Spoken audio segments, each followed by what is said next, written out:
Toujours préoccupé par le sort de nos compatriotes dans l'est du pays, Félix Tshisekedi a fait savoir que l'agression dont la RDC est victime est désormais condamnée par la communauté internationale qui demande au Rwanda d'arrêter de soutenir le M23. Forte mobilisation aux abords de l'aéroport national de Mbandaka ce mercredi 21 décembre 2022. Un jour pas comme les autres pour les habitants de cette ville portuaire. Plus les heures s'égrènent, l'ambiance n'est fait que monter d'un cran. Dans l'enceinte, autorités nationales, provinciales, coutumières, notables, chefs religieux et autres forces vives de la province étaient présents pour réserver un accueil chaleureux aux premiers citoyens du pays. Des regards orientés vers le ciel pour voir apparaître l'avion transportant le garant de la nation. Et c'est en début de soirée que le couple présidentiel a foulé le sol Mbandaka. Tout un symbole, car il s'agit d'une première mission d'itinérance du président de la République Félix Antoine Tshisekedi Tshilombo dans les chefs-lieux de la province de l'Équateur depuis son élection à la magistrature suprême. Après les cérémoniales protocolaires, les honneurs militaires, s'en est suivi les salutations avec les différentes personnalités qui ont constitué le comité d'accueil. À l'extérieur, le chef de l'État et la distinguée première dame se sont offerts un bain de foule.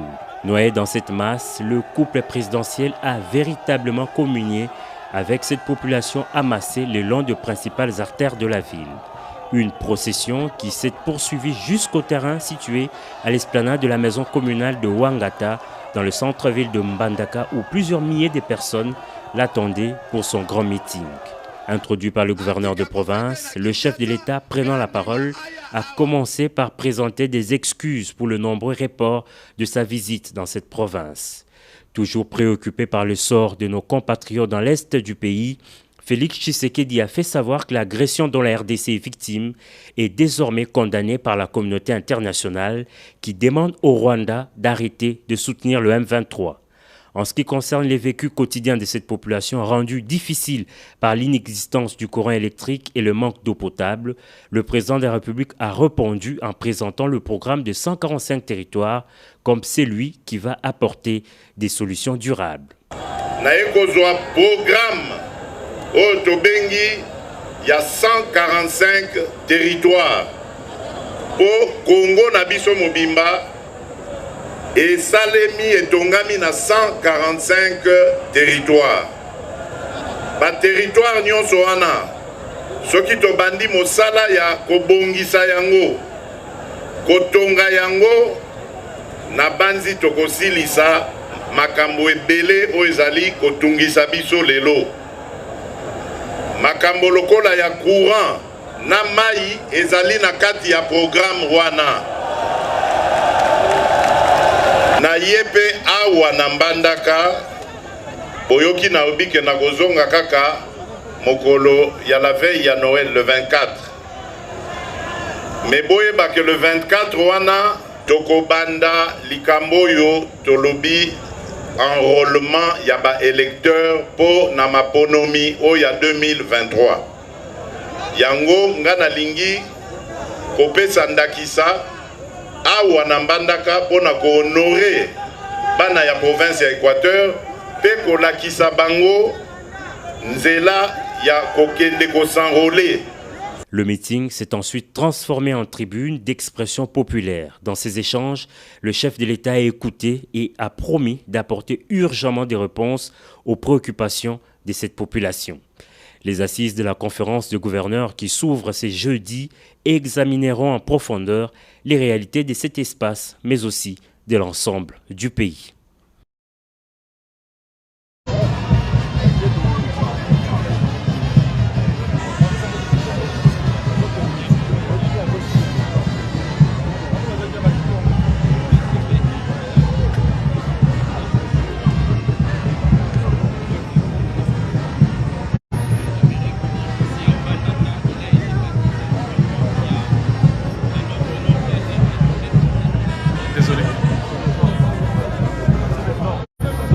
Machibe!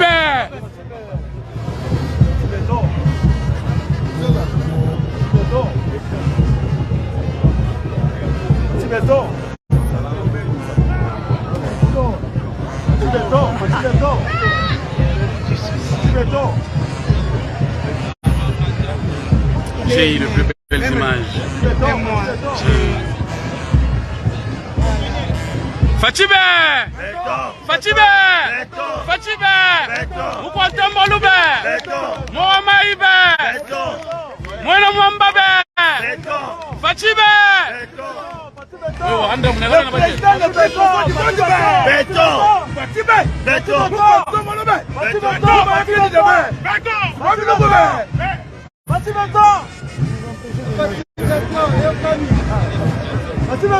président qui tourne le bon, il a double mandat, double mandat, double mandat. Fatibé! Fatibé! Mwana Mwambabe! Mukwanta Molube! La diplomatie agissante, oh non! Mais le président est là comme on peut voir. Le président le plus aimé de la République de l'Afrique du monde. Double mandat,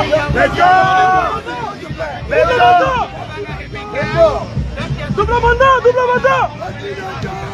On va faire le plus avec Jésus-Christ. Double mandat, double mandat. Voici maintenant double mandat. Double mandat. Compétent sur les matières de ces institutions.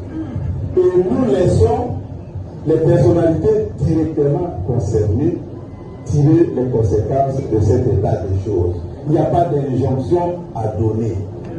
Parce que nous travaillons conformément aux lois de la République. Et ces lois sont également traduites par des textes réglementaires.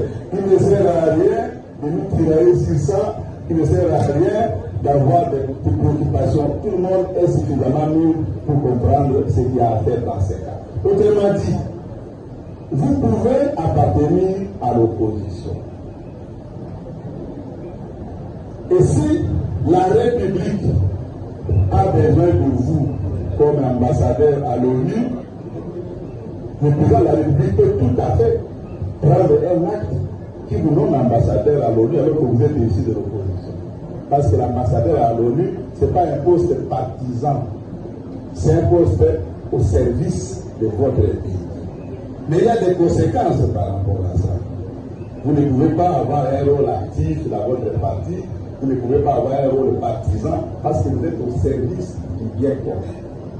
Donc, sur cette question, je l'ai dit devant les journalistes, les chefs des institutions et les personnalités concernées tireront les conséquences.